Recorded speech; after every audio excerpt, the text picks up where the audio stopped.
parental substance abuse, and maltreatment. Now, when we talk about resilience, we're really here talking about three main lines of work. One, obviously, is whenever we can to reduce the sources of stress. And, we can add to the ones that were studied the impact of social isolation during the pandemic, which is a major stressor. And wasn't so easy to reduce though we talked about physical isolation, that often included social isolation. We're going to talk in great detail today about supporting responsive relationships and strengthening core life skills, particularly executive function skills. So resilience can be learned. It's not inchoate. And the unifying theme of all this is SSNR, which stands for Safe, Stable, Nurturing Relationships. Parents early on, the ability of parents to engage in reciprocal servant return interactions with their young infants creates the transition from dyadic regulation to self-regulation, which is really basic to executive function skills that are critical to the 21st century, productive citizenry. A really interesting study from Hopkins that looked at probably about 16,000 children in the National Survey of Child Health, and looked at two measures. One of the outcome measure was children flourishing, able to focus attention, a number of other variables, which I can list if we had more time or in the discussion. And then they looked at the connection between ACEs and family connection and resilience. And what they found is the best predictor was the positive aspects of family connection and resilience.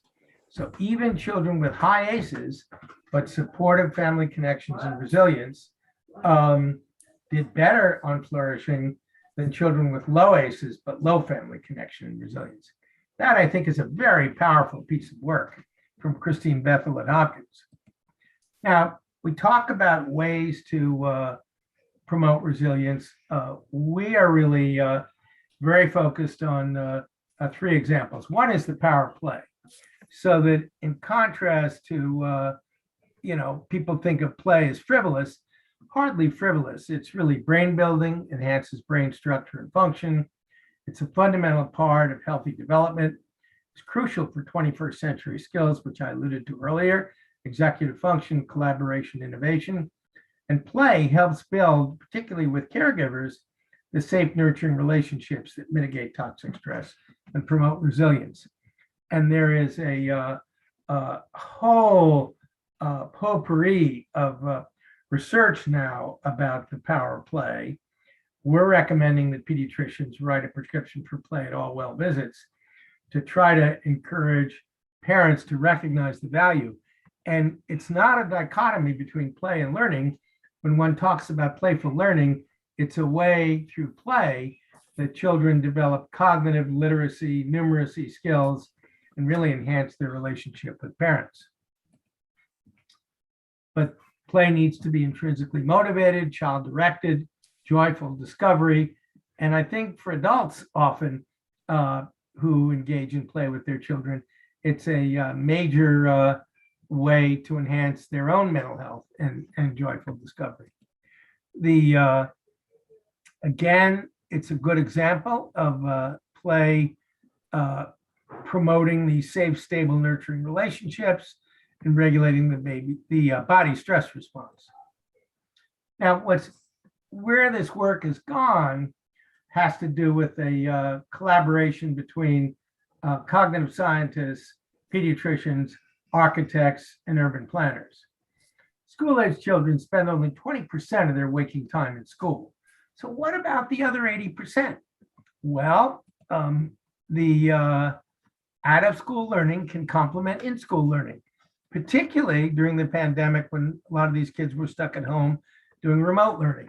So for example, we have this program called Urban Thinkscape and marvelous work in Philadelphia where, with community input, we transformed a bus stop into a playful learning space, created a neighborhood playground, and with hopscotch, so the kids could learn executive function skills, inhibiting which foot they hop on, supermarkets with signage asking kids to interact with their parents about what are other kinds of apples they see, what animals produce milk, can you count the number of vegetables, and lots of data that I won't go into, but shows improvements in parent-child communication, less time on screens, improved cognition, and numeracy and language development. And this kind of work, I've been on 2 webinars just this week with the Legos Foundation and groups working in laundromats to provide opportunities for playful learning for kids in laundromats. So they're not just sitting around bored while they're waiting for the dryer. We talk about postpartum depression as an example of a very powerful ACE. Well, it turns out that it's incredibly common. 1 in 7 women suffer from postpartum depression, and 1 in 3 fathers, when the mother's depressed, also experience postpartum depression. And in fathers, it may present quite differently than in mothers, but we need to start paying a lot more attention to engaging fathers in identifying their need for help and making resources available to them.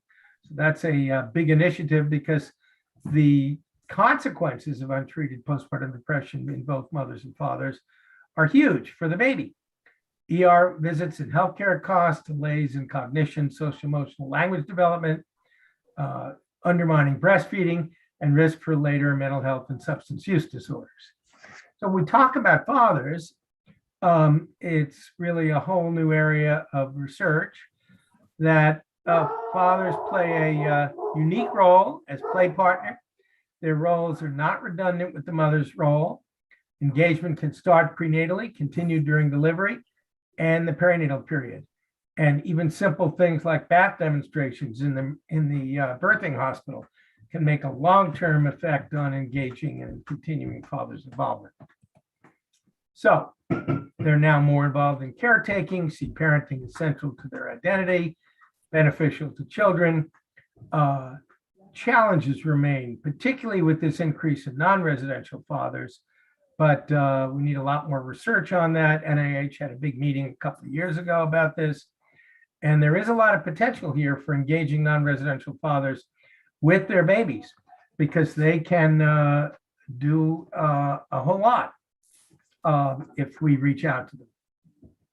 So in summary, we talked about this transition from self to co-regulation, which is really what is necessary for competence as adults, the act of managing cognition and emotion to enable goals, teachable, amenable to intervention, dependent early on by the co-regulation by parents, disrupted by stress, and these 2 sensitive periods, both early childhood and adolescence. So promoting resilience means paying attention to the whole child. I think schools have got to pay more attention to social-emotional learning, not just cognition and numeracy.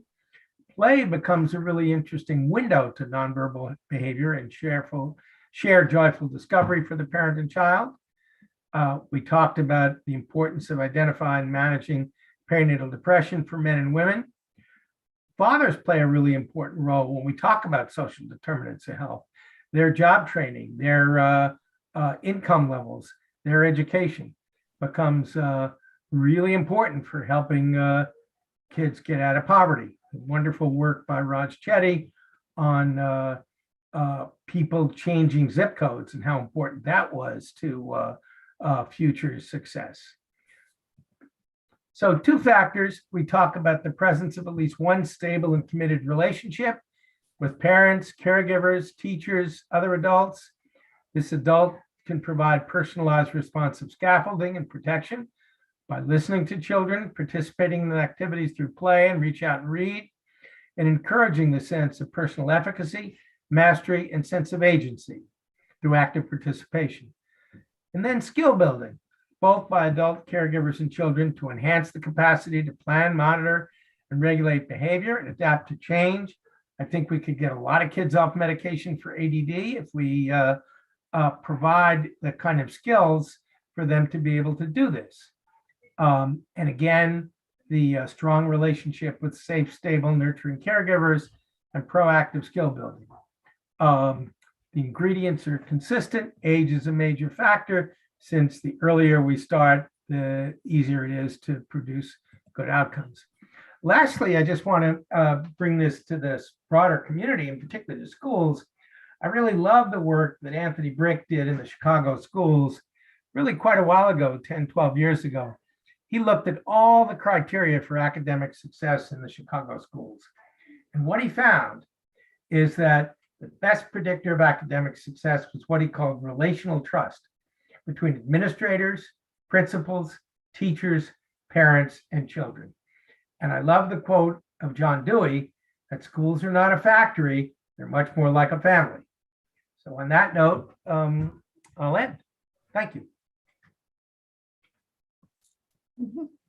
Thank you so much, Dr. Yeogman, for that insightful presentation. And Dr. Ivory Roberts-Clark will go next.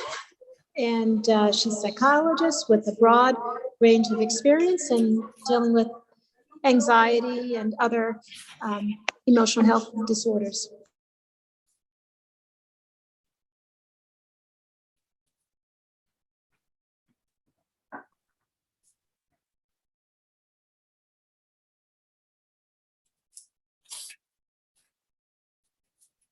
All right, good afternoon, everyone.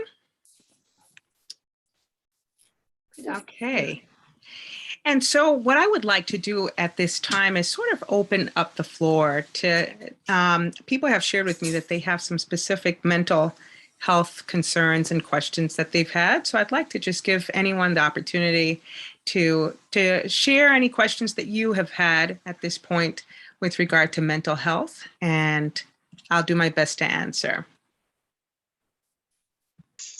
I have a question. How do you help a teenager that's addicted to self-cutting and that also constantly hear voices? Like, for example, she doesn't eat and she says she hears a voice that the food might be poisoned. Okay, very good.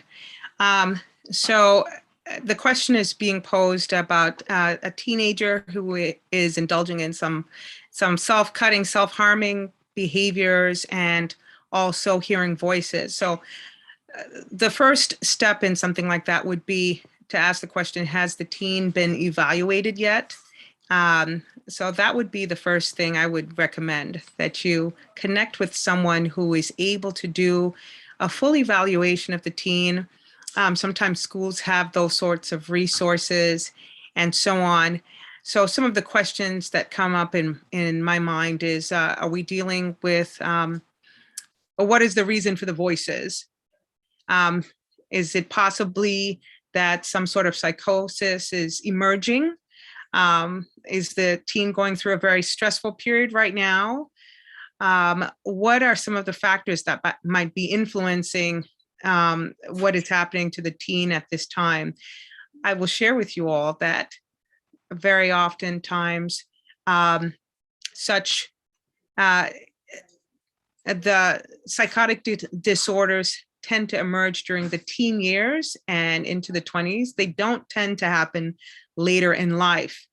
And so this is definitely something where you would want it to be addressed as soon as possible with regard to what is happening. Early intervention is always the best route to take for any type of health issue, whether it is for a physical health concern or for a mental health issue. And I believe my colleagues on the panel today would agree with that. So that would be my initial concern. Cutting behaviors tend to happen. I have observed, and Dr. Bolgen also talked a little bit about that. What is the reason why people, sometimes teens, indulge in cutting? And oftentimes what is happening at home is that things can be a bit stressful. Sometimes there is some sort of trauma that the teen is having within their home environment or in some other environment, some sort of stress that is happening. Maybe sometimes abuse could be happening or might not be. And so it is a way to distract themselves from the actual pain that they're experiencing. So the question that would come up in my mind is it that the teen is following commands since he or she might be hearing voices? Is it that they're being told to indulge in certain behaviors? Are they doing it to distract themselves because they're concerned about their mental health? They know something isn't right, and they're worried that perhaps there is something wrong with them, so to speak. And so that would be the first line. I definitely would recommend that it begins with the evaluation, with the possibility of having therapy and maybe medication if it's needed at that time. So that's what I would say. Thank you for that question. I hope I've been able to answer it. All right. Are there any other questions about mental health?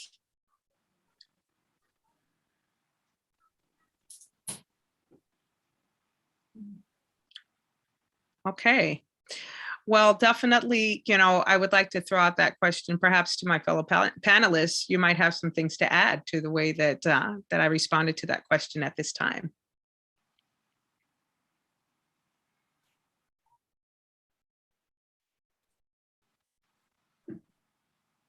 All right.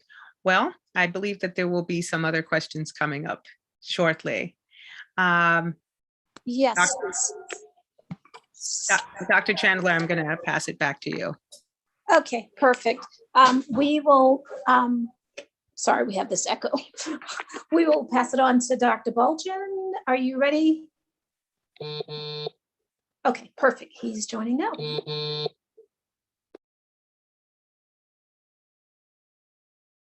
And after his presentation, we'll open again for additional questions.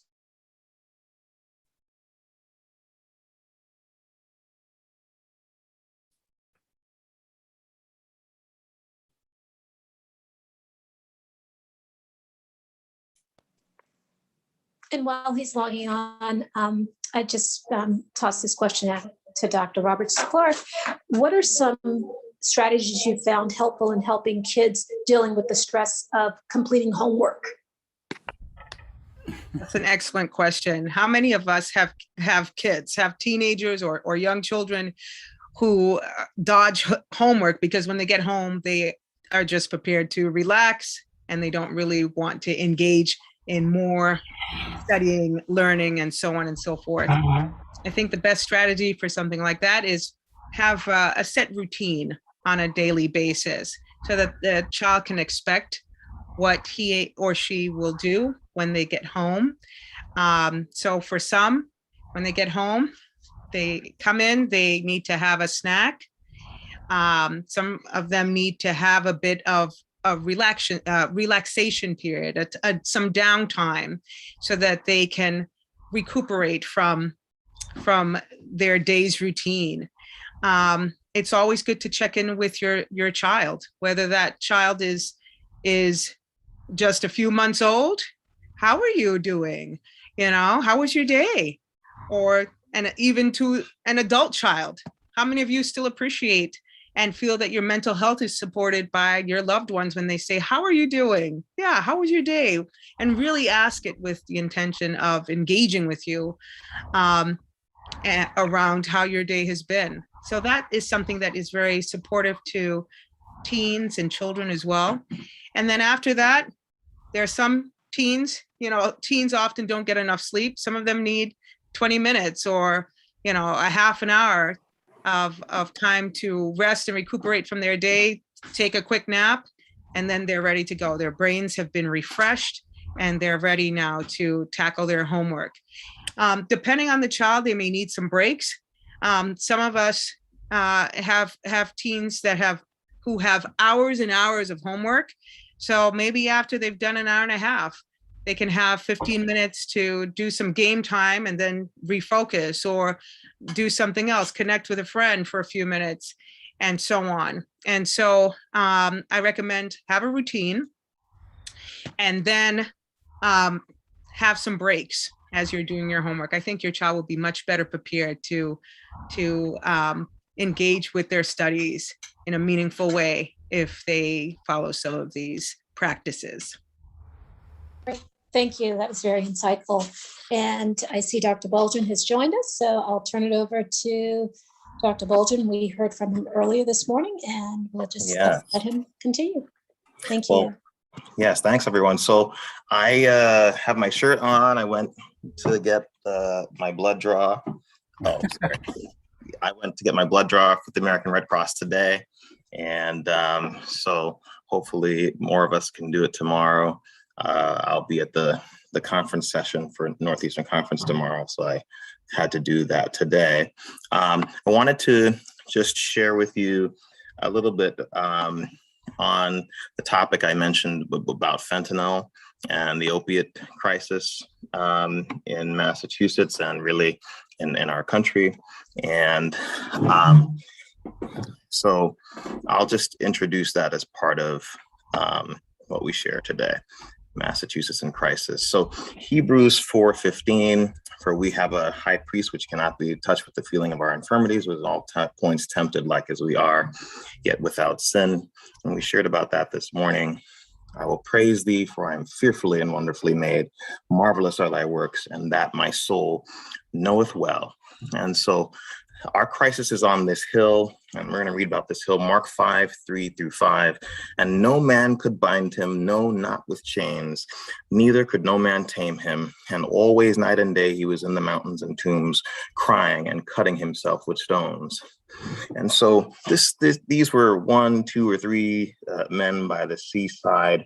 And Jesus came and he was able to cast out the demons. But in your mind's eye, think about how many pigs were on the hillside. So Jesus cast the demons out, but think in your mind about the number of pigs. Like, I think the 2 Bible accounts kind of differ in the number, but there were several thousand pigs. Now think about like that number, several thousand pigs.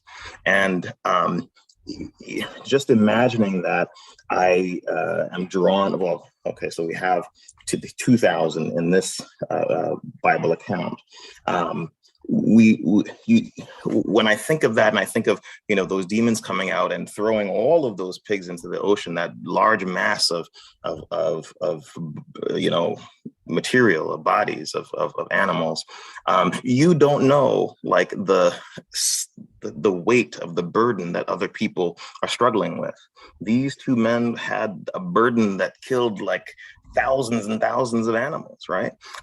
You don't know what other people are going through. And it may be something quite severe that you hardly could imagine what they're going through. And if only we understood what other people's experience was, we might understand why they're behaving the way that they are. And so this is kind of called, in psychiatry, this is called the theory of mind, that, our minds work in a certain way because of what we've been through and what we go through.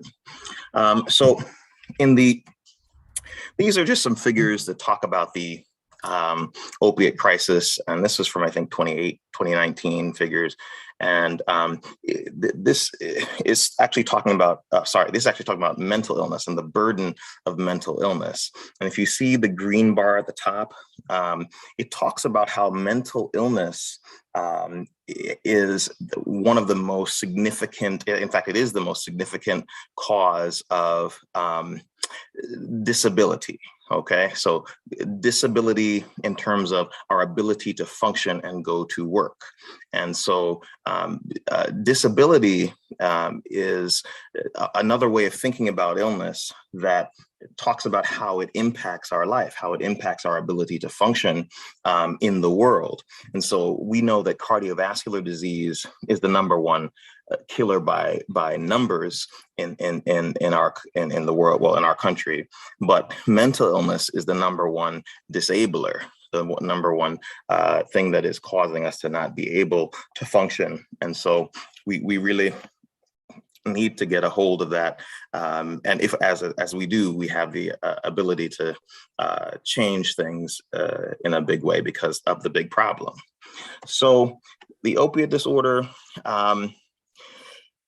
basically, what we see here is we start in 2001, and this progresses towards 2015.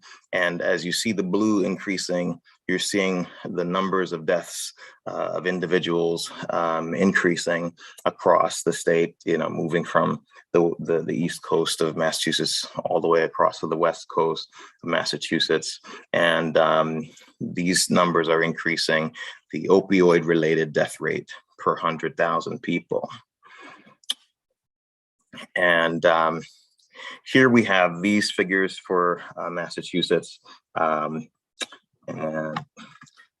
this is the age-adjusted opioid-related death by year.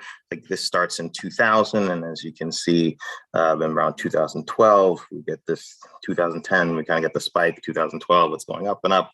By 2014, 2015, we're really having a big problem. And so, I mean, I think we didn't necessarily perceive that this was coming, but now we know that we have this issue. And so the medical system has really tried to respond to this aggressively. And but here are the latest figures that I was able to secure. I took a course on the opioid epidemic issue, and these are slides from that, from a course, I think, with the DEA just recently. So here are the latest figures, and this is the light blue line here is deaths from commonly prescribed opioids. The dark blue line here is from heroin. Okay, and so these were the substances that we had traditionally sort of struggled with more often, right? What's happened now is that the pharma and technology and pharma have come up with what they call the synthetic opioids. These are things that are similar to the opioids, but they have a few, carbons changed, or a few little end groups of the molecule changed. And so they're similar, but not the same to the original opioids. And they have different effectiveness. They have different affinities for our receptors in our body. And these synthetic opioids, look, they have now, since their introduction and rise, they are now creating this huge rise in opioid deaths, these synthetic opioids. And so fentanyl is the number one driver here. There are others, tramadol and others but so when you add these three up, you kind of get this curve of any opioids, right? And so heroin, other common prescribed opioids, and the other synthetic opioids, and you get, this big problem that we're looking at. And so that's the three waves. Well, the three waves, which is what they're trying to describe here. Wave one, opioid overdoses started in 1999, and it's coming up slowly. Wave two, the rise in heroin in 2010. So right, see 2010, that's the rise in heroin. And wave three, the rise in synthetic opioids. That's right here, this rise in synthetic opioids. Okay. So the latest in overdose data. So 2018, there was actually a slight decrease in 2017, 2018. I think that's because, people were taking steps to try to address this. But from 2018, 2019, the numbers have come back up. And then from the 2019 into 2020, there was the highest 12-month period ever recorded of 81,000 overdose deaths. And this was the newest data that was presented recently. And I'm sure there's definitely concern that this is a growing problem. Just yesterday, I was looking on my iPhone, and I was like, oh, another person died. And I talked about this morning because of the way that fentanyl works. A small dose acts like a big dose. So we'll get to that in a minute. So this is the use of prescribed opiates. So, doctors, like by 2014 had decided, we realized that we had a problem. We've started to prescribe less and less. And so by 2018 and 2019, we're prescribing less of the opiates. But what's happening is people are starting to use more of these synthetics and the getting these substances off the street. And as you see, this is fentanyl, and it's rising and rising and rising, and it's dangerous. And finally, I'm going to show you why is it so dangerous. Well, remember, heroin was what people had traditionally used. If you had your cocaine or whatever it is, your marijuana or whatever it was, if that was laced maybe with heroin, for example, you see how much could be in there? That would be like a dangerous amount, right? What is a dangerous amount of fentanyl, like that could end your life? The amount that could end your life is this little piddling amount right here, right? So if you are not clear which white powder you're consuming, you think, oh, I've got something that's like, I think it's mixed with this, or I think it's mixed with this. Like, you can easily see how someone can overdose on this, because even if they take half of this, they have still got twice as much as going to kill them. Even if they take, so 1/3, 1/4 of this, they've still got twice as much as going to kill them. So this fentanyl problem is very severe, and I'm not sure what the answer is beyond. I think as more prominent individuals who did not mean to end their lives are dying, there may be talk of some sort of decriminalization, although I can't imagine that we would talk about that in the United States. So I think I'm at an impasse about what we do, and so it's a big issue to deal with, and but we have to do something, right? The crisis is at our doorstep, and what do we do? Well, we follow Christ's method alone. Try to know the people who are struggling and get to know them, meet them, support them, do whatever we can to love and care for those around us. These are some traditional treatment modalities, and yes, I'll move right through these. And we know this is a spiritual battle as we approach the end of time, and nonetheless, we must follow the calling of God and overcome this evil time that we're in. We must do something. What can we do? What can we do? So that's my 10 minutes for today. Great. Thank you so much, Lee. Go here. So now we'll open it up for questions. And we have Judith, who will be able to focus more on the spiritual aspects of mental health, and of course, Dr. Roberts Clark and Dr. Baldwin. So please, you can either put your questions in the chat or just use your microphone, open, unmute.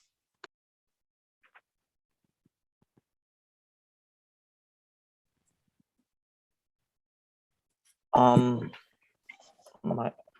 have a question which surrounds the numbers that you showed earlier. Why is the numbers, or why are the numbers in Massachusetts so much higher than the national average in terms of the opioid epidemic?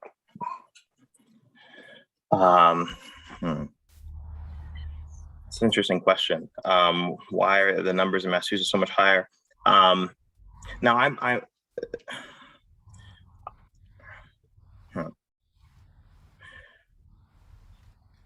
actually not certain about the relation, like the numbers in Massachusetts compared to other places.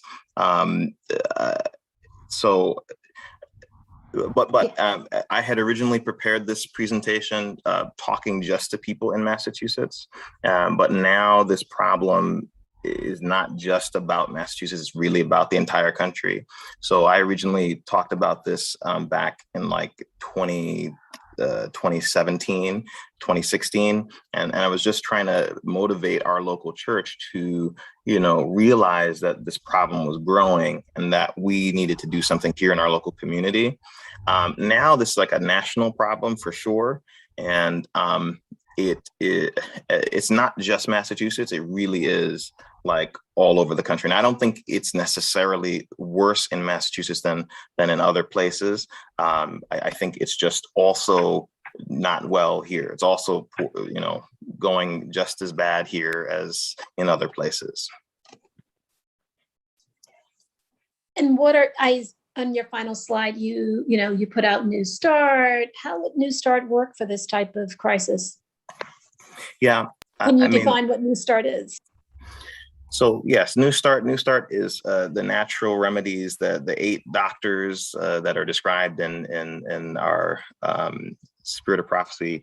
And so the New Start acronym means, it's nutrition, exercise, water, sunshine, trust in God, rest, fresh air, sunshine, and temperance. And so that's Hadassah, my wife, she's helping, temperance. And so those tools are really tools that can help any of us in our healing process. They work together. Trust in God, obviously, is something that will strengthen. And trust in God is also about relationships, building trusting relationships with others and with God. So, you grow closer to God, you grow closer to others. You can understand how trusting relationships will help anyone deal with sort of anything. But sunshine, right, as one of the 8 health laws, like sunshine, as it can help to supplement your vitamin D, like vitamin D does sort of a million things in your body to help your body. And so all of these things, they work together to kind of make yourself, I call it build your resiliency. It's a resiliency, these are resiliency building techniques. And so I tell a story about one of my staff. One staff, they broke their leg. And some of us, if we break our leg, some people broke their leg, they'll stay home and they won't work, and they'll be like, well, I had my legs broken and I'm not going to be able to come to work. This person, they didn't stay home. They had their wife drive them to work. And they said, and I'm not going to do the go out into the field work that our team does. I'll sit behind the desk every day instead of, and work behind the desk because, usually our team goes out into the field. That person had a different type of resiliency. He had a wife who could bring him to work, right? And he had the presence of mind to suggest, well, why don't I sit behind the desk?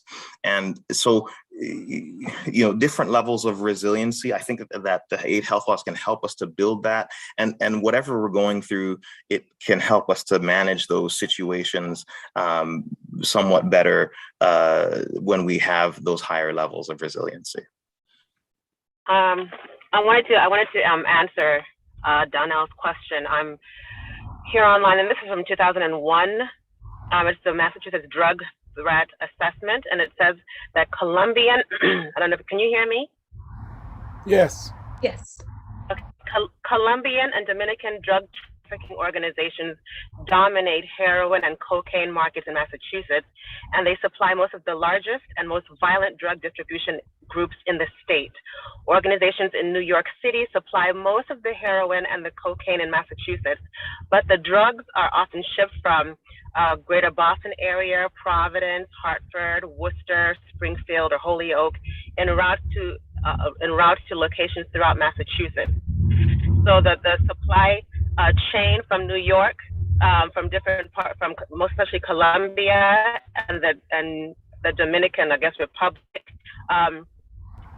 We're on that route there to distribute, and they mostly come from New York. So it would make sense that all of the different spots here in Massachusetts, Worcester, it says, Springfield, Lowell, Lawrence, Lynn is Massachusetts' primary regional distribution center, and Worcester and Springfield, Holyoke are secondary distribution centers. So it's a route, like you can say a railroad of sorts of drug trafficking, most especially from those two locations. Those two drug markets, let me say, the Colombian and Dominican drug market. Does that answer your question?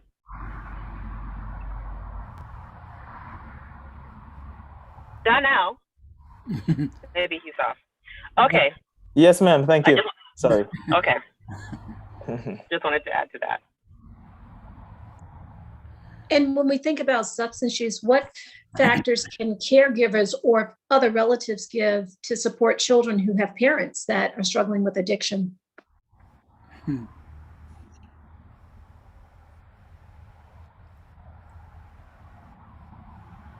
And that anyone can answer that question.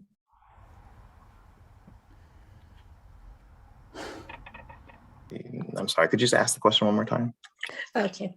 What support can relatives or other people that are involved in the care of children who have parents that are struggling with addiction to substances?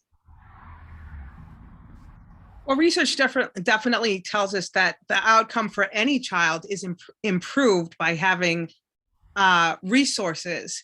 So whether that person is another relative, whether that person is a teacher who takes a keen interest in a child, whether that person is someone else from the community, could be the person's pediatrician, could be a close family friend who wants this child to do well, that the outcome will be better for that child. And certainly something as difficult as having a parent who is struggling with addictions, a child in that sort of situation definitely needs as much help and as much support as possible.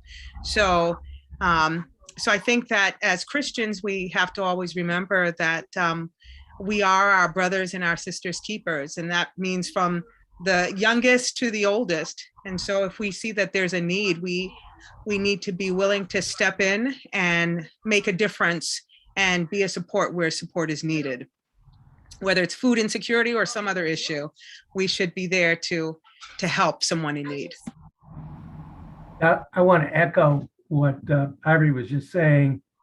Can you hear me? Am I off mute? Yes. Yes. Good.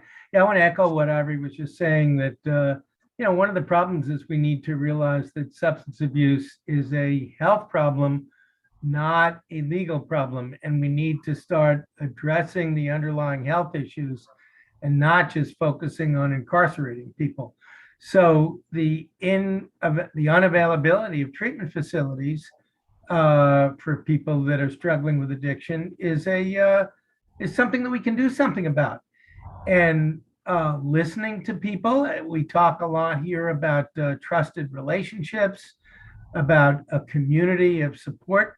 I think those are the kinds of things that we need to do to address these issues and not just, feel like this is, this is their problem, not our problem. It's all of our problem to work together as a community to provide services and treatment and help this generation, develop the skills and the resilience to master this. Absolutely. Yeah. Honestly, I totally agree. And I believe, that could be the reason why, Boston Regional Medical Center is empty, because, we need these units to support substance rehabilitation. And who is going to, start these units? It has been a population of people that people have been comfortable allowing to just sit on the street in Melnia Cass, right? But the problem is growing, it's spreading, and it's more of a problem now I think there is will for us to do something, and perhaps funding from, perhaps the Sackler family and others. It seems like it may be the time to have a proposal together or something. But the Lord will show us the way. So.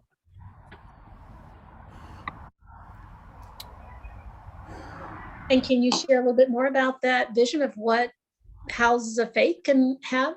What role can they play? I mean, you mentioned Boston Regional. What would that look like? So, I mean, at the very minimum, you could see starting like some units just to treat substance dependence.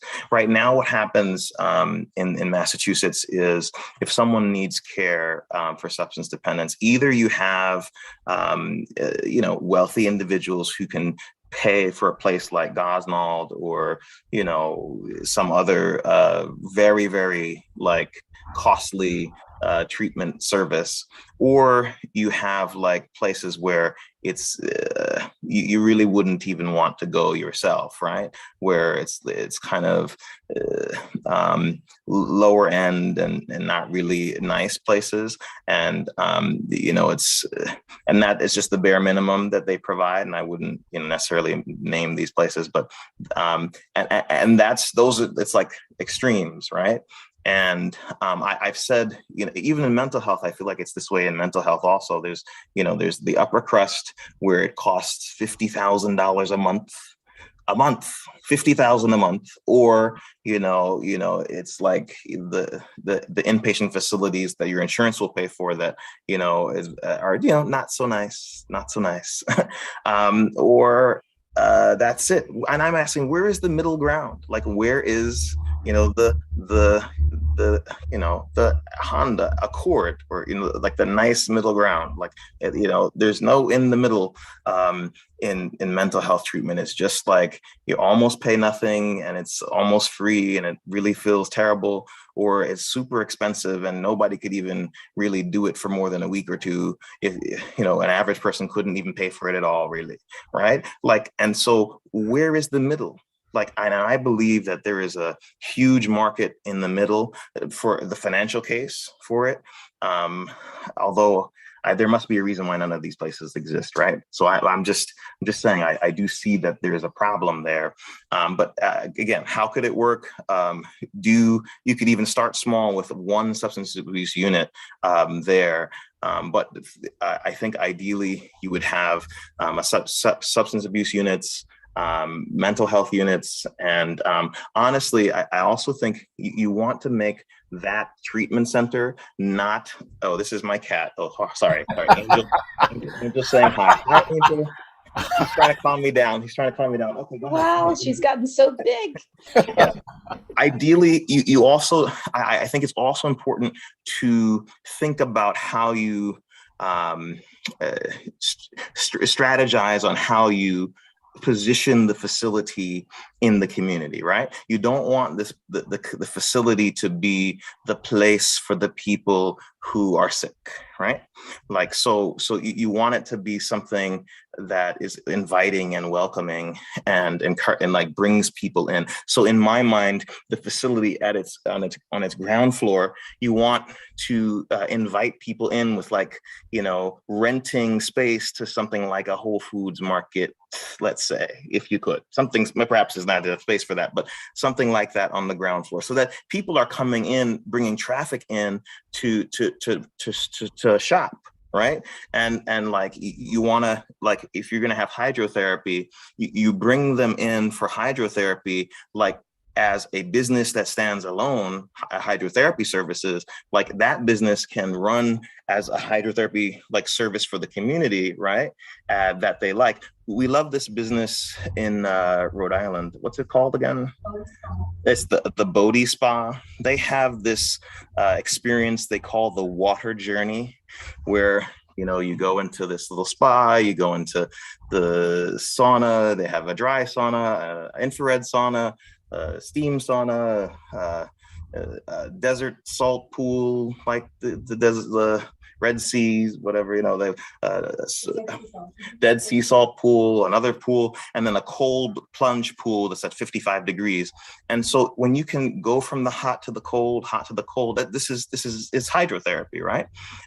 If they can run a business like that on the ground floor there, again, it's creating an inviting environment that is welcoming to many different economic strata. It's really focused on creating community that is not just about treating people who are sick, right?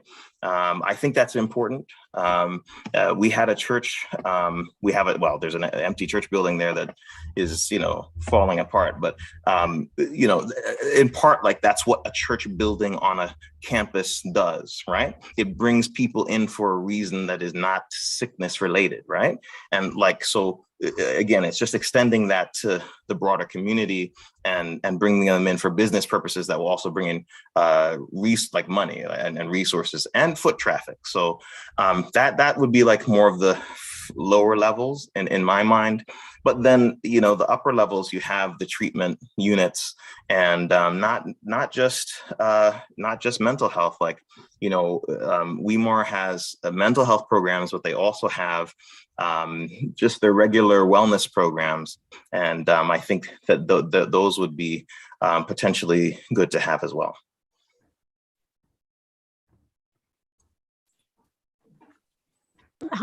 Could you touch on some hydrotherapy approaches? Because you mentioned hydrotherapy as part of that detox or, addiction rehab type program. How would that work? Are there some strategies that people can do at home?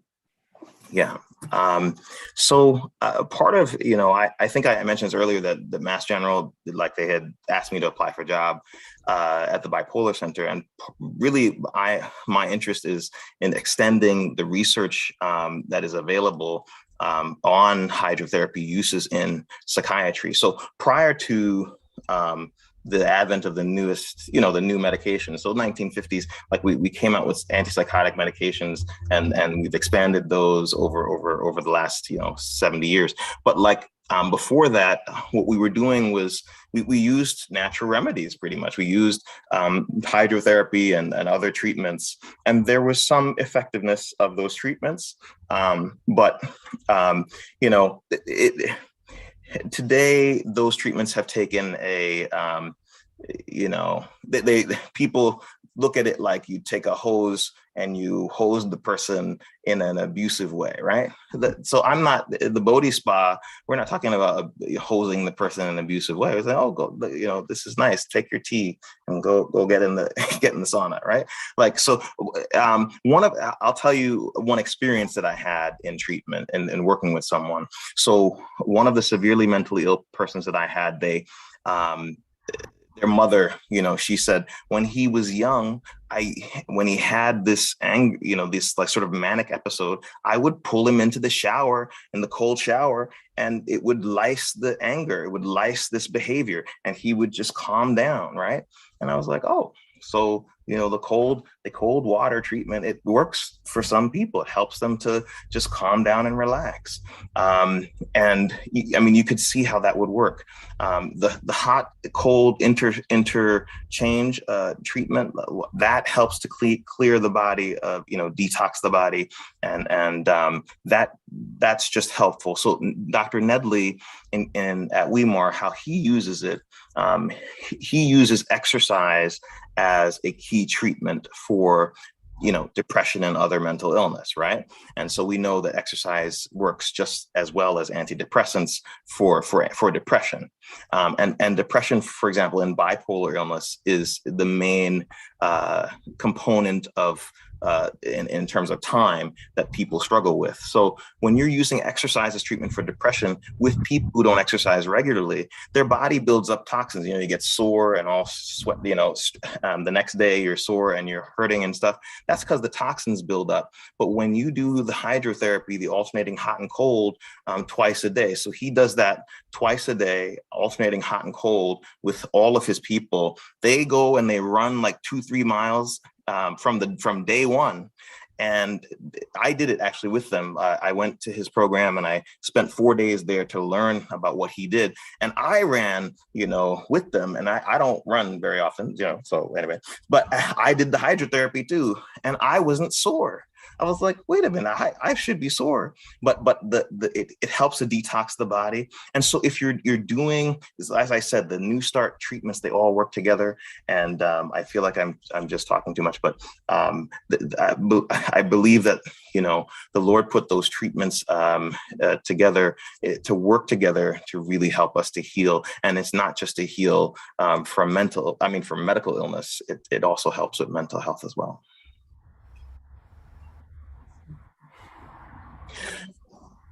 And I have another question if others don't have questions in the audience. And in terms of cutting, a lot of parents are sharing with me about their kids having challenges with cutting. How can parents, along with therapists, of course, get to what are the underlying drivers of this? Some therapists said, oftentimes there's significant abuse going on, and how do they deal with uncovering what's really driving the cutting, along with, for professional help.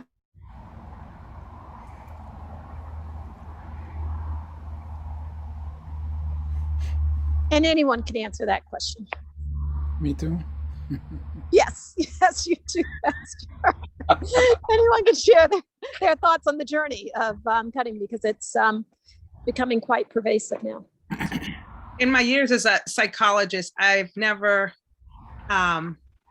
treated someone for cutting who did not have a stressful situation at home. It's never happened. So when you are treating a minor, you're really treating the whole family. Everyone is involved with the therapeutic process. It's helpful, of course, to speak to the youth. Children who are older tend to be more verbal. They can tell you, when I'm cutting, I don't feel the pain of of a parent who perhaps has been, physically abusive, sometimes emotionally abusive, or some sort of trauma in that sort of way. I think a lot of times you just have to look at the environment. I don't want parents on the line who might have children who are having this problem at home to think, oh my goodness, am I being accused of being a perpetrator of abuse? What I would say is look at the environment, and if you and think about how you can continue to improve connecting with your child on an emotional level. If you have to look at behaviors, I think all of us as parents really should be assessing ourselves on a regular basis to ask ourselves, how can I better meet the needs of my child? Just as people who are married have to really do some self-examination, how can I continue to improve my marriage? I think that is also true of parents. How can I become a parent who is connecting more deeply emotionally? How can I be a parent who can be more spiritually supportive of my child? And is there something that I need to change? Is there something my child needs in their environment that they're not receiving? Is there some sort of loss that hasn't been addressed? Or if a child is growing up with one of the parents, there's that is a trauma as well, and it goes on and on. So I would say that it really does begin with a very good evaluation, and then therapeutic support goes a long way. I can tell you that I've seen some of these troubling behaviors change when they go through the process of really talking about what their deep-seated needs are. I think at the core of, just as Pastor Henry's is sitting in front of something that says the greatest of these is love, I think at the core of it, it's really, do I feel loved?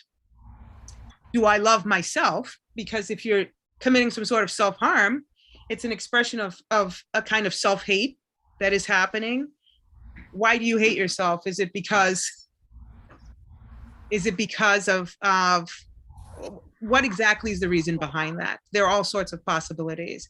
So I would encourage anyone who's concerned about a young person who is engaged in cutting, that you bring them to someone who can help, a psychotherapist, and start there prayerfully. And I believe that youth, that person, that individual can regain the health that God wants each one of us to have. Thank you. It mentioned that parents also have to do self-evaluation as well as probably some counseling.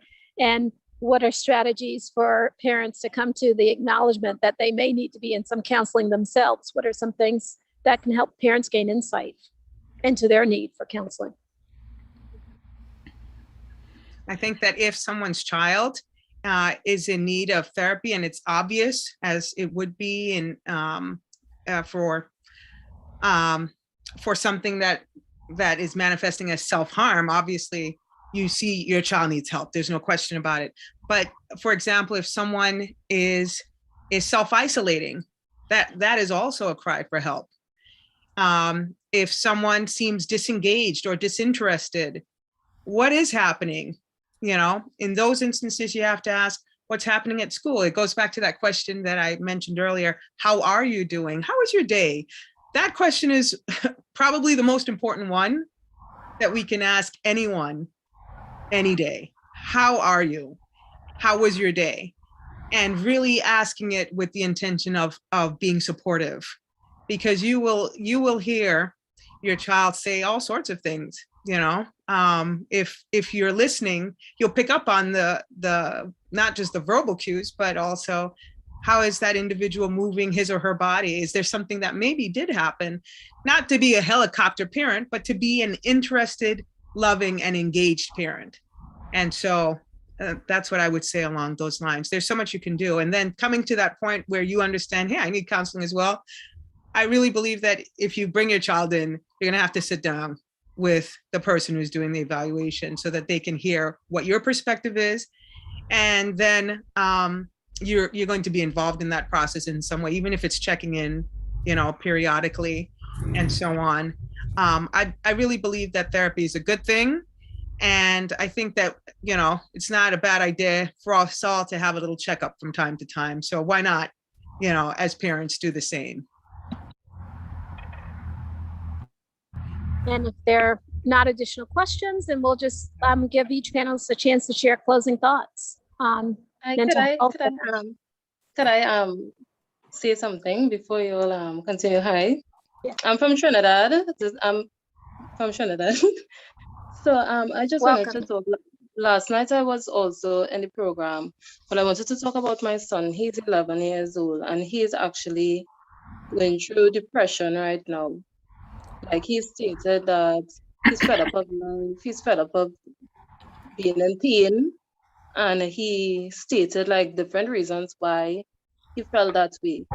Most of it deals with me and his father being separated, and a whole lot of other stuff. But recently, I had a counselor talking to him, and he started to do better. But recently he said that he's hearing voices telling him to do bad stuff and telling him bad stuff about himself. So I don't know what to do, it's just pray. We're just praying right now. And I don't know what to do in that situation. Have you mentioned it to the counselor he is seeing already? No, I didn't have that conversation. I didn't get to have a conversation with her yet, because she's not really the person that is counseling him right now is my cousin. She's a doctor that specializes in that. But everything that's going on right now with the whole pandemic, everything keep getting pushed back, because he had a counselor that was but right now he's not able to see that person because of everything that's going on.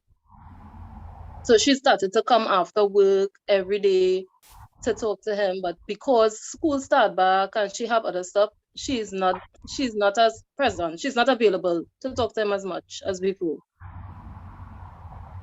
I don't know what sort of resources you have in Trinidad.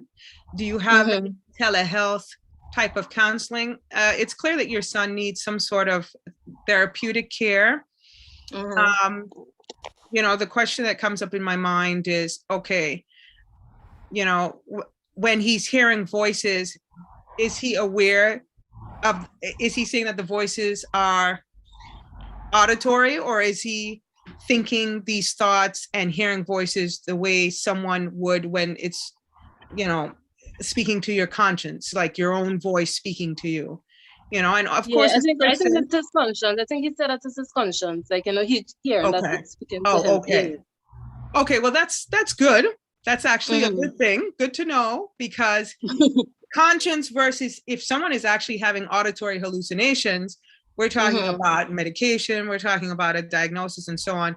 And of course, as Christians, we also have to be able to distinguish, if you take him to a Christian psychotherapist, they're also going to need to distinguish, is this person having a mental health issue, or is there something else going on in the spiritual realm, and so on and so forth. Those are things that would be parsed in a Christian setting that Mhm. not necessarily happen in a secular one. They would just say, okay, he's hearing voices, auditory hallucinations. That is, if he were indeed having that. That's not what's happening here.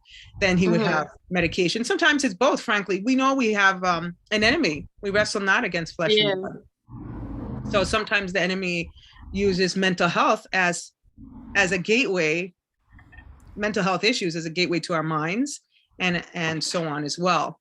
But it sounds as if what is happening is that your son perhaps is struggling because of what you mentioned, Mhm. his sadness might be rooted there. And I'm glad that you're getting him some help. I would say that look into telehealth options, see if you can find a therapist who can meet with him regularly. It sounds as if the pandemic has complicated things along those lines. But that would be the best way to go. And I'm glad that your cousin is helping to support him. But obviously for a long-term interventionist, you would want someone who is not a relative or a friend to be Yeah. working with him, Mhm.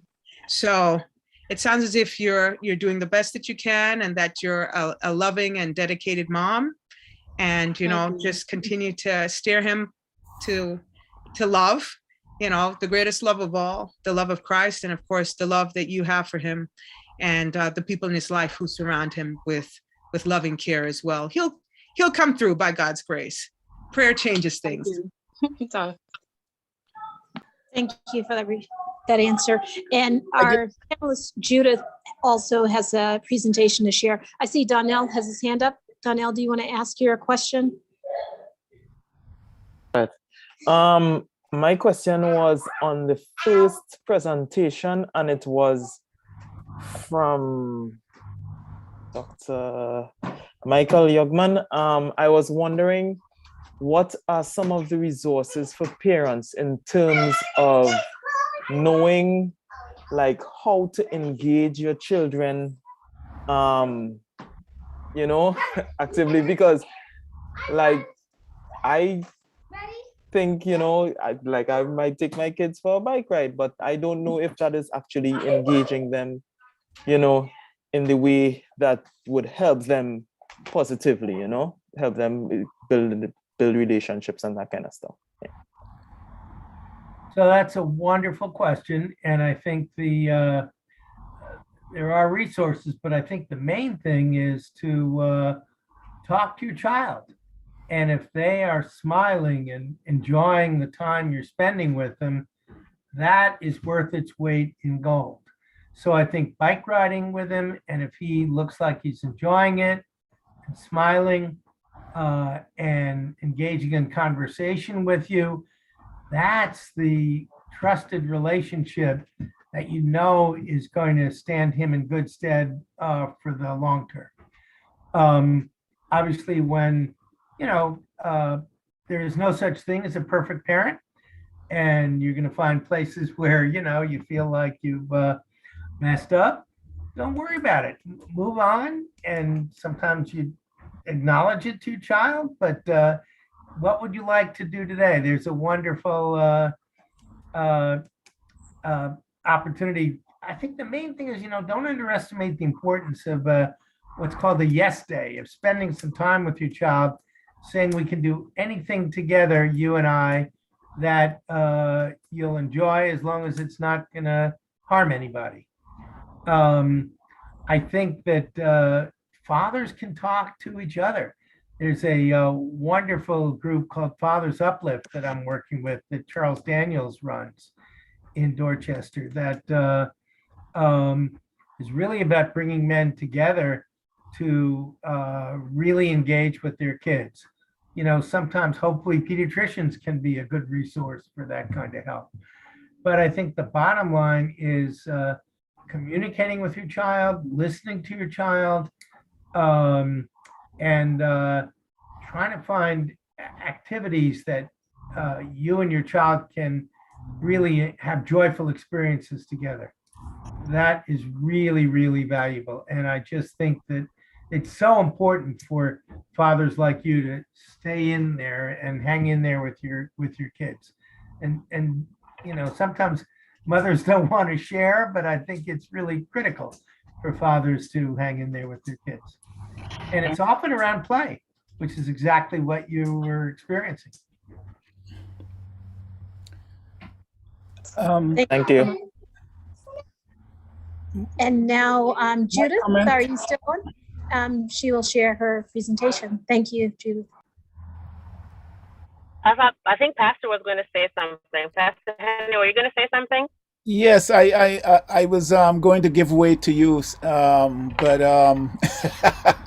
but my comment and maybe a question might be more to Dr. Bulgin. I mean, I was fascinated about the thought that you spoke about Christ's method, and I've been thinking, as a pastor, I believe that sometimes I feel, I don't know if the word is helpless, but in the recent past, I've been speaking to parents and so on who are having challenges with their children in terms of opioids and whatever. Now, I don't know if maybe you can identify what you think. I mean, we are talking about how to treat this and so on. What do you think is the driving force in creating this rise and the destruction of children? And number two, how can the church mobilize? And when I say mobilize, I am thinking that if maybe the Adventist professionals can come together and say, look, let's talk around a plan to, for instance, well, of course, we are probably from different conferences, but what can the church do? Because it seems as though we are standing by, or we are on the sideline, and this thing is growing and consuming young people. And if we are in ministry, I don't believe that that it should be our posture. So, number one, what would you say is the underlying driving force? Of course, I was told by the parent that I spoke to some time ago, it is the medical community, because from the time a person say, well, my head is hurting me, they're ready to prescribe something. All right. And number two, what do you think could be like the beginning of a groundswell in terms of the Adventist community mobilizing itself, either to establish a proactive way of helping people to do things that will not make them susceptible to the danger of drugs and so on. So I don't know if you can speak to those two points. No, I think these are excellent questions, and I wish I had better answers. I'm just concerned about time. I wanted to make sure that Judy gets to present. Okay. Two things occurred to me repeatedly. We battle not against flesh and blood, but against powers and principalities, right? Mm-hmm. And also time that, and I was going to ask Dr. Yagman about this. Where do the parents get time to play with their children, right?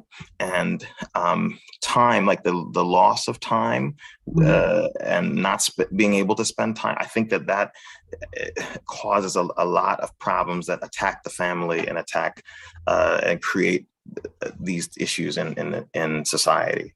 That's all I'll say for now. Okay. I just wanted to say that I think the church has a wonderful role to play in bringing people together, in creating community, in making people realize that we all need to care for each other. We need to talk to each other. We need to listen to each other. And I think that can go along. This is this kind of relational trust that we talk about. I think that can be incredibly therapeutic. And I think sometimes people in trouble and stressed kind of hole up by themselves and isolate and don't reach out. And I think we need to break down that barrier and encourage people to communicate. And it seems to me that the church can play a major role in facilitating that. Okay. All righty, Judith, you're on. Thank you. Is it possible for me to be made co-host so that I can share? Yes.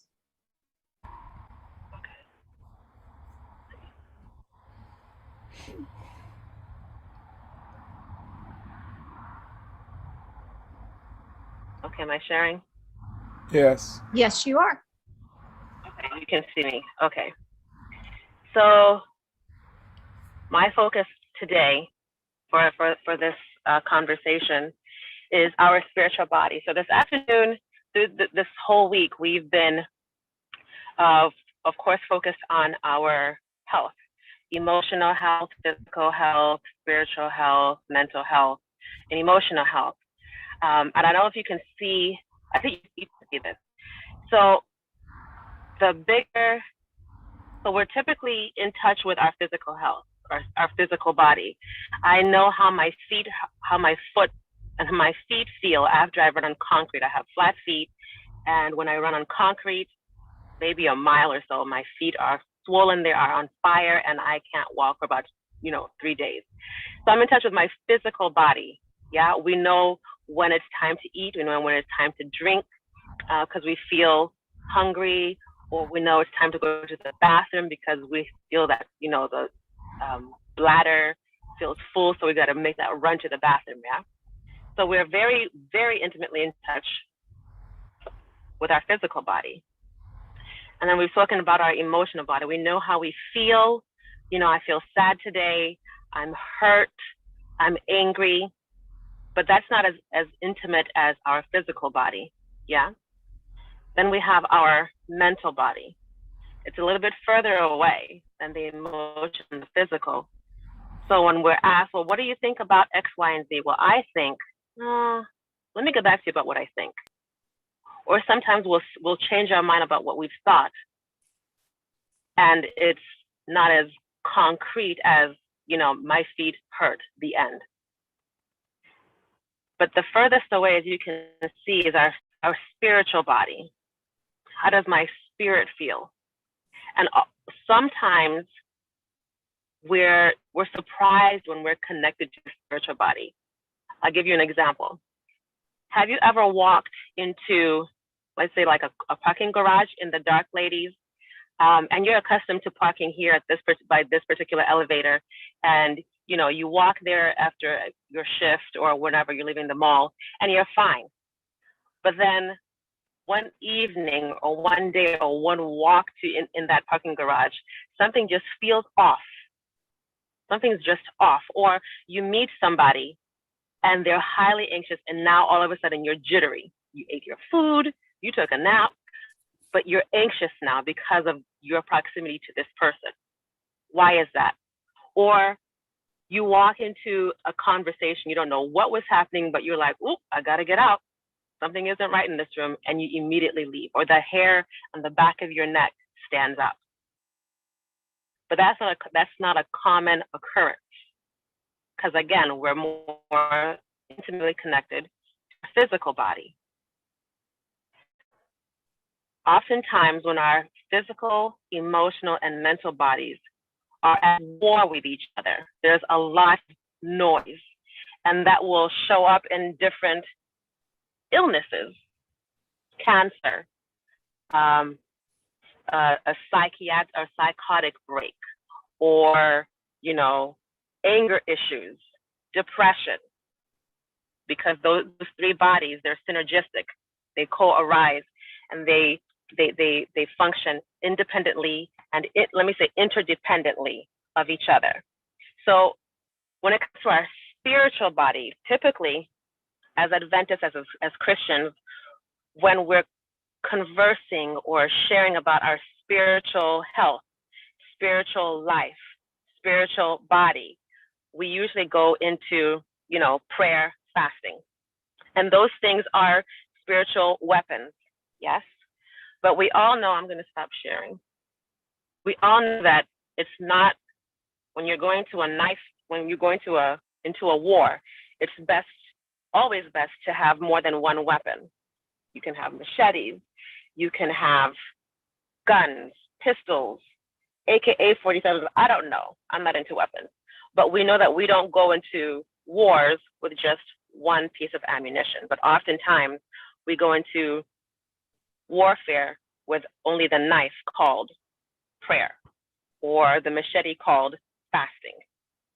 But we never think about what are the other spiritual tools of warfare for me to wrestle in the spirit with. Does that make sense? So I'm a hospice nurse professionally, and nurses, we do a lot of teaching. I work, bedside with patients and families preparing to die and who are at end of life. And not everyone is a Christian, but we all, as human beings, as created children of God, He created us physically, emotionally, mentally, and spiritually. And the spirit always has a desire to connect with the divine. When we're looking at different religious practices, there's always the practice of forgiveness. Whether you're Buddhist, whether you're a Taoist, whether you're Christian, agnostic, there's always an understanding that there has to be a spiritual practice of forgiveness. So when we're looking at our spiritual health and wellness, how do we know when our spiritual body is off? How do we know when our spiritual body is dying? How do we know when our spiritual body has cancer or has a tumor? Expression of that would be in how our life looks like. So it's not going to be long because it almost looks like it's almost sunset. So I have a quick short exercise, and it's a breathing exercise. And so for everyone is to participate in this exercise with me. It's short, but it's to presence us in our bodies, but also get presence to the things that go on our emotional, mental noise. How do we pray in the spirit?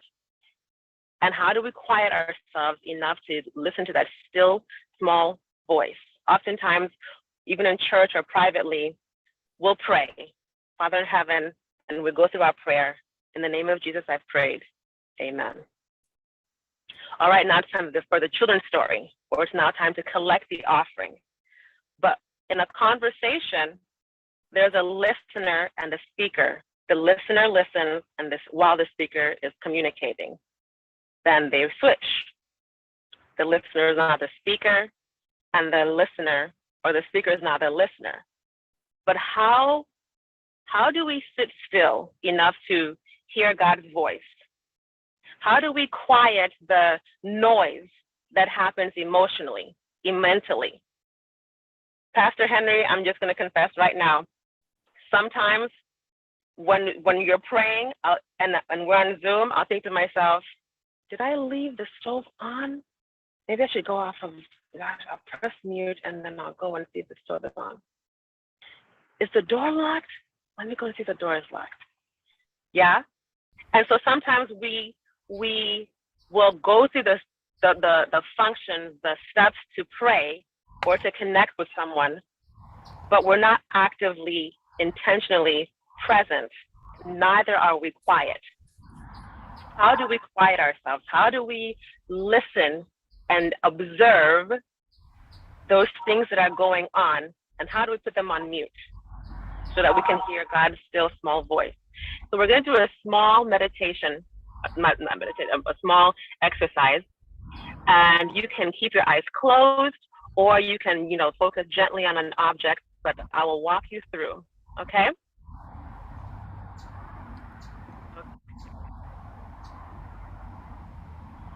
If you're sitting in a chair with the same chair, support.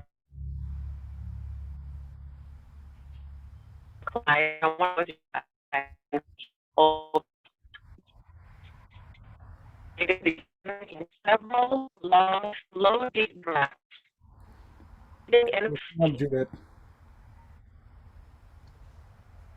Can you hear me? Yeah, Yes, but the exercise is, the voice on that is distorted. Yeah. It's what? I didn't hear you. What? It's distorted. You can't hear me?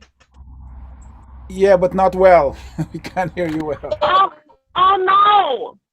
The voice is not clear. Oh, what do I do?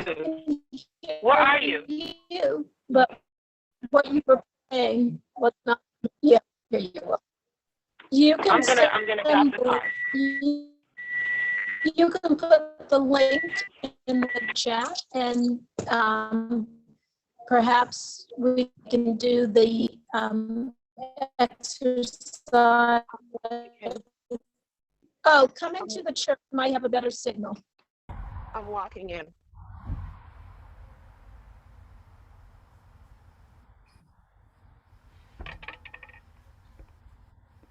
I'm going to take myself off the video because sometimes.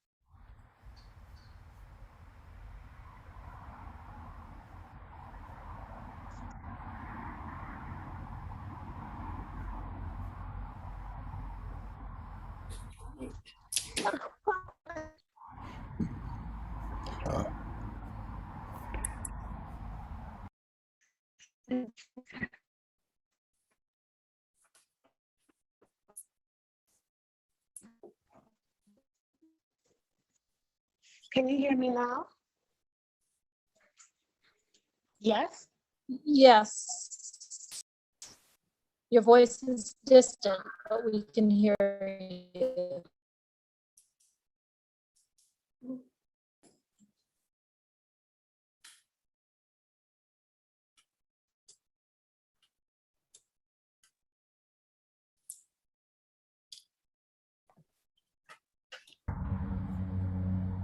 Hello, can you hear me?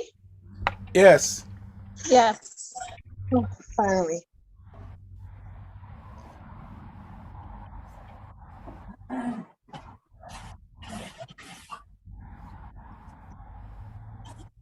Okay, I'm in the children's room. If you can't hear me, Miss Chandler, please come help me if you can't hear me. I'm in the mother's room. Yes, we can hear you. Okay, Yeah, excellent. we can hear you. Thank you. So you're going to start again by sitting away from the back of your chair. And you're going to start by taking several long, slow, deep breaths, breathing in fully and exhaling fully.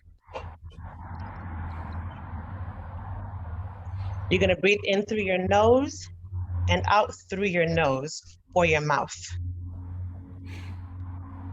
And you're going to allow your breath to find its own natural rhythm. You're not going to try to force it. You're not going to try to manipulate it. Just allow your breath to find its own natural rhythm.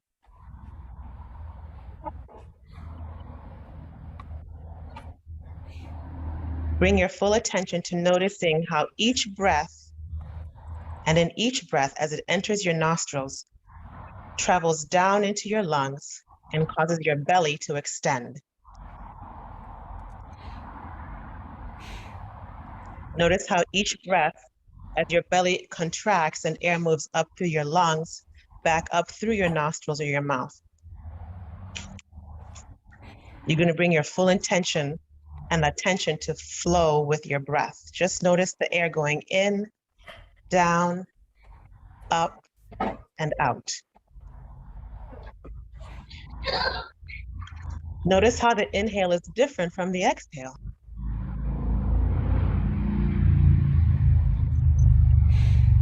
You might notice that the air is cool as it enters your nose and warm as you exhale.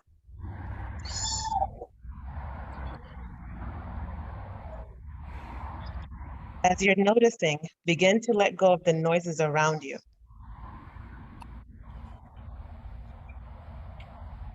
If you're distracted by the sounds in the room, the birds outside, simply notice them and then bring your attention back to your breath, going in, down, up, back out your nose. Observe and accept that your experience in this moment is yours. Don't judge it. You're just paying attention to each inhale and every exhale. If your mind wanders to thoughts, feelings, plans, or problems, simply notice them and bring your mind back to your breath. You're going to watch the thought as it enters your awareness as naturally as it comes. Then you're going to let it go of that thought as if it was a leaf blowing down a stream.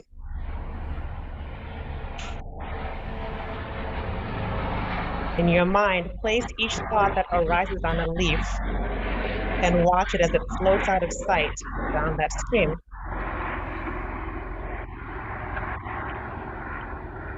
Then bring your attention back to the inflow of your breath.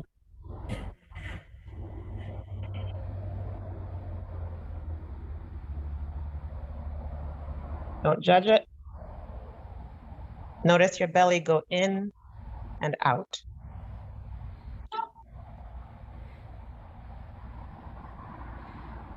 Notice to see if you have any pain or any discomfort in your body, any twitching or itching sensations that take your attention away from your breath. Just notice it.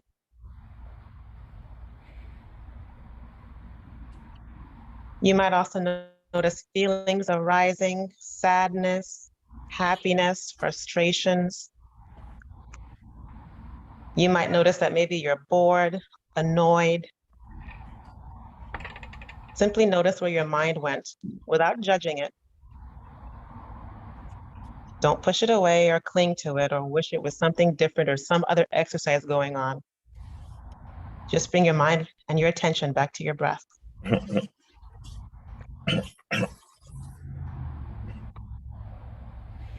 As this practice comes to an end, slowly allow your attention to expand and notice your entire body. How do your feet feel? How do your ankles feel without moving them? How do your knees feel? Any tightness in your hips? Any pain in your back?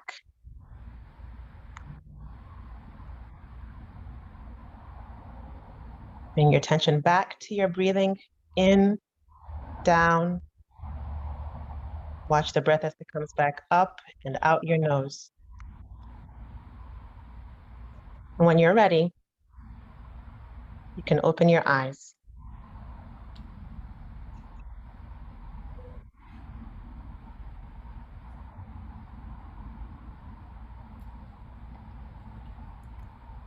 Would anyone like to share what they experienced in their body as we did this exercise? Any feelings, any thoughts, any emotions that came up? You can take yourself off of mute.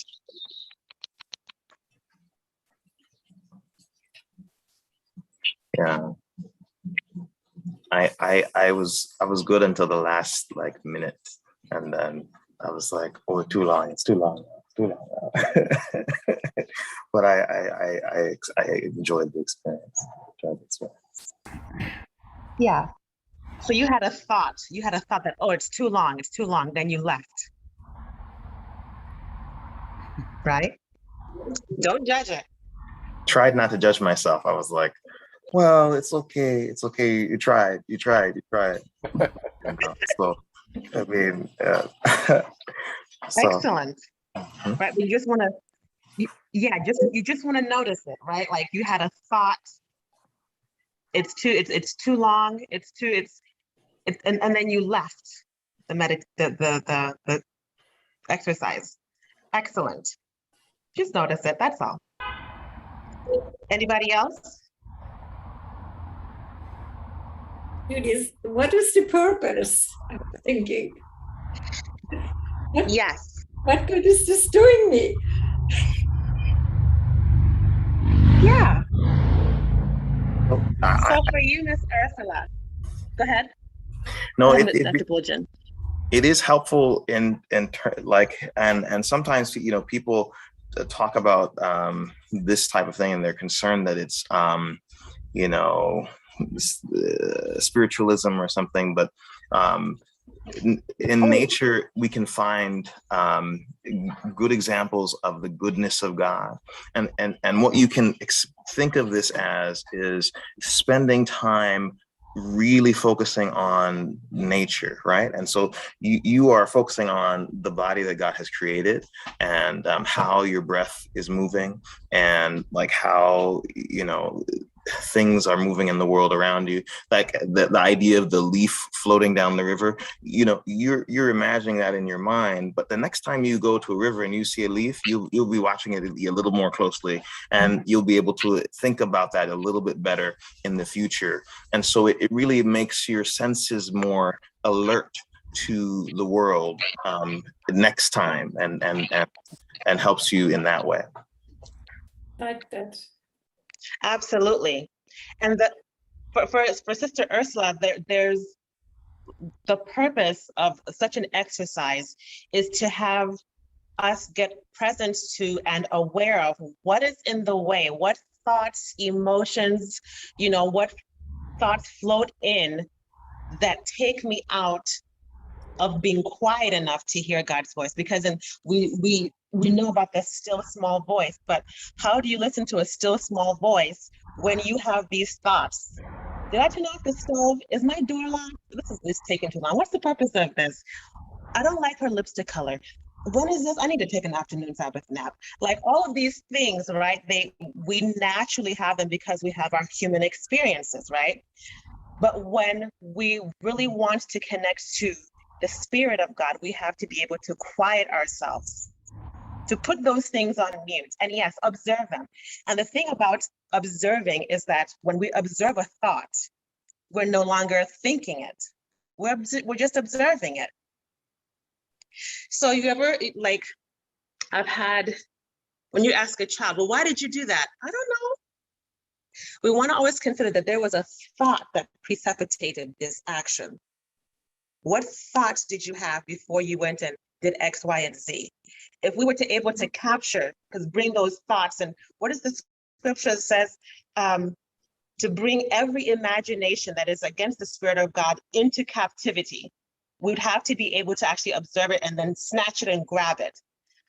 But if we're not practicing how to observe those thoughts that attempt to usurp the power of God in just up here, how then would we bring them, boom, into captivity if we haven't observed?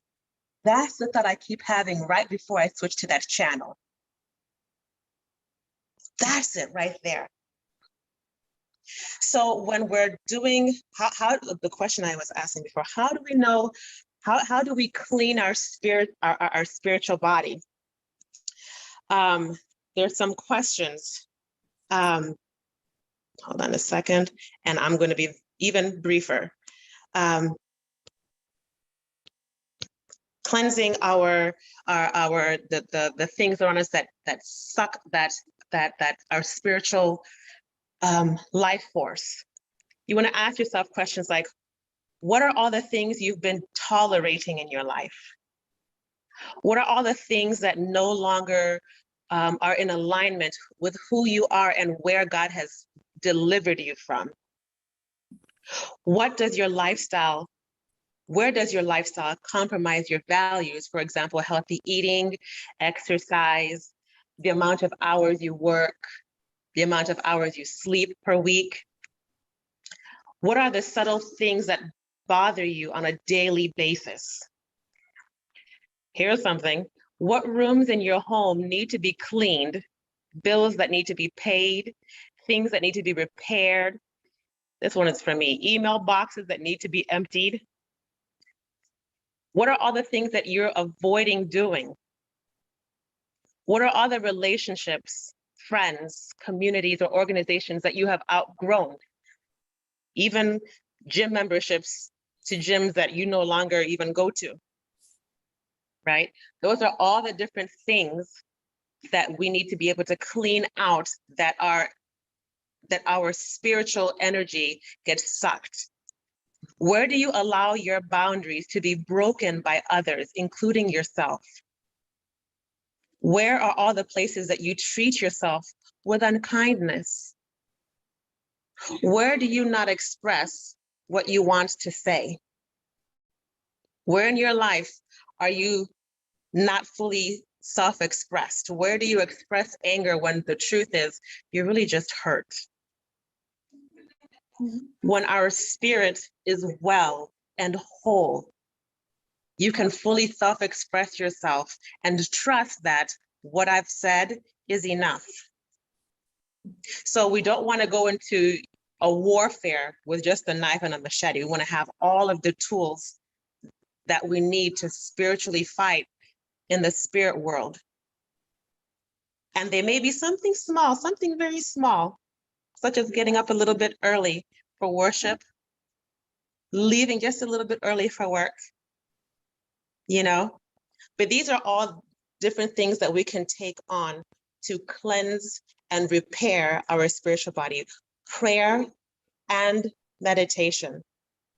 Praying, Lord, expressing ourselves to him, but also being quiet enough to listen to what does he have to say to me about this? And oftentimes when we're hustling and bustling and hustling and bustling and hustling and bustling, having the thoughts, I have to go and see this patient, that patient, she needs more metoprolol and this, the blood pressure stuff. I can't hear him. Can't hear him. And it's in our spirit, when our spirit is whole, that we get to do the spiritual act of surrendering completely, fully to who God is and allowing God to reign supreme profoundly in our lives in ways that we cannot hope, imagine, or think.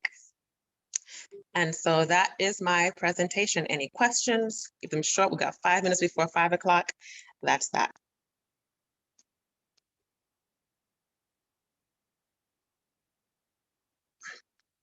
Yes, there's something in the chat. It would be nice to read scripture prior to an exercise like this and focus on that. Yes, there are several, what are called mantras, like love, Christ, you know, a scripture text that really speaks to your heart. For me, yes, Jeremiah 29:11, but a scripture that really speaks to your heart, to meditating on that and focusing on that, and also noticing where all the other stuff that goes on, you start to notice that it becomes dimmer and dimmer and dimmer and dimmer, and that shows up in your life. So absolutely, yes. Pastor Pavel Goya, he talks about how in his spiritual practice, he used to read large volumes of the Bible in his personal spiritual worship, but that he has come to reading smaller portions of the Bible and seeking to memorize those smaller portions. And he makes it a point to meditate on that small portion of scripture throughout the day, asking the Lord to, continue to reveal more and more of that piece of scripture. And, both things have different value, but meditating on scripture is an important piece as well. Absolutely. And music has a way of reaching the spirit, and that, I mean, it's incredible. For me, one of the scriptures that I've always meditated on, it was the two midwives in Exodus who were giving, helping the Hebrew women give birth. And the Pharaoh asked them, like, why aren't you killing these children? They said, well, the Hebrew women, they're different than other women. By the time we get there, the babies are born. And then the text says that because of their faithfulness, God gave them families of their own. And then you don't even know their names, but it just gets me, yeah? And to meditate on what God's giving them, what they have allowed and helped other women give birth to, he also gave to them due to their own faithfulness. And then the question arises, Lord, where have I been unfaithful that you need me to be faithful about? Tell me today, as I'm going to go and see this patient who's, irks me. And it's in the transit that, Judy, you're not actually faithful here. I want you to actually start doing this more often. But it's that quietness, that willingness to let go that I'm right, that I know what to do and how to do it because I've been an Adventist my whole life. It's that willingness to surrender repeatedly in new ways to what God wants to do for us. And it's in that process that our spirit is made whole and made new, and others are able to be blessed out of that.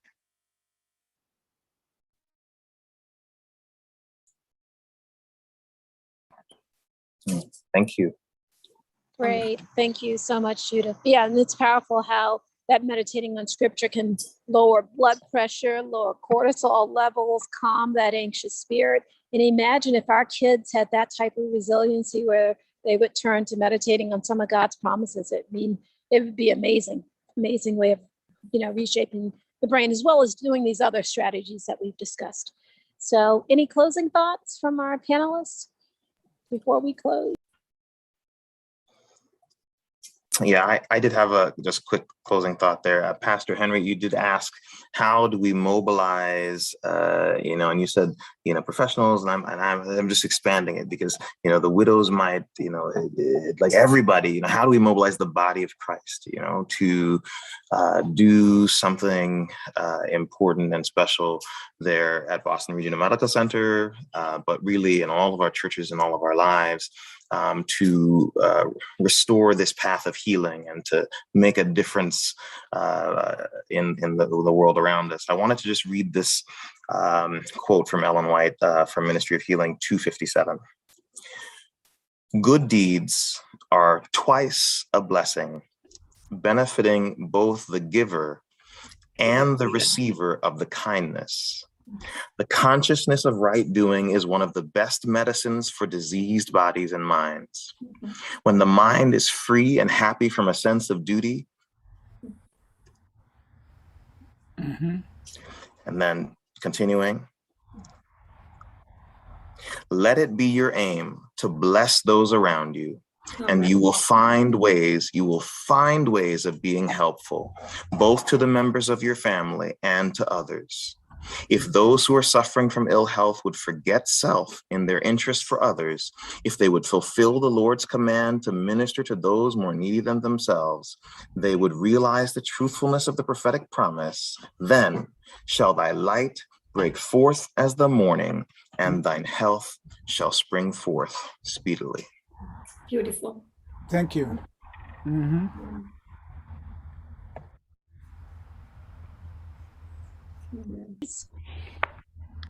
Thank you. That's powerful. So, and Dr. Vogtman, any closing thoughts? Thank you so much for all of you joining us. I really appreciate you taking the time on a Saturday afternoon to join.